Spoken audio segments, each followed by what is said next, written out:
An kusa zuwa matsayin da za a bayyana sarkin musulmai a matsayin shugaban 'yan ta'adda, inji Dr. Kenan, amma bari ku ji daga gare shi. With the consideration of declaring the Sokoto Caliphate an international terror organization. To da farko da zamu ce inna lillahi wa inna ilaihi raji'un. Kun ji abin da wayannan mutanen suke fara. Wato kasan America ba za su taba barin Najeriya mu zauna lafiya ba. To su ayyana shi a matsayin dan ta'addan bana sai me ya shafe mu. Na farko dama mu musulmai a duk kasashen duniya kallon da ake mana kenan. Da ma kasan mu Najeriya, kafiran Najeriya ma ce mana suke dan ta'adda. So mu kalmar ka ce mana dan ta'adda wannan ba sabon abu bane.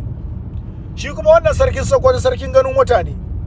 Dan an ce mai dan ta'adda ba abin da ya shafe mu.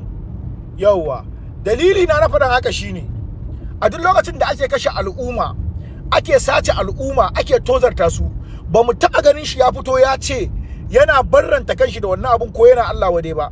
Wanda yasa ko an yi zargin shi mu ba zai dame mu ba.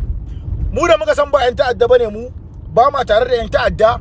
A duk lokacin da aka yi ta'addanci mukan fito mu ce an yi kuma mu tsire kuma mu yi fatan Allah ya shirya kawo sauki. Amma ku nuna min bidiyon da aka kashe wani wanda ya kamata a ce sarki na musulunci ya fito yayi wata magana da zai kwantar mutane hankali ko kuma ya nuna kai ko an dade ba ayyana shi ba. Mu fa wannan mutumin ba sarkin mu bane. Mu sarkin mu Allah ne, ba wani sarki sai Allah. Allah ne kawai sarkin mu. Yawwa, abin da muka sani kenan. Sarkin Sokoto ne sarkin ganin wata. Mutumin da bai da amfani sai an nan yazo ya ce yan social media dukkan mu tsinannu ne. Ko kwanaki bai zage mu ba. Kun zo kuna daga hankali wai za a ayyana shi, an dade ba a ayyana shi ba. Barin ga muku dalilin da yasa ake zargin sarkin musulmi har suke tunanin su ayyana masarautar Sokoto. Saboda masarauta ce da aka kafa ta aka ce wai masarauta wai magana ta wai sarkin addini. In an taba addinin baya magana, in an taba mabiya addinin baya magana, in an taba Qur'ani bai magana.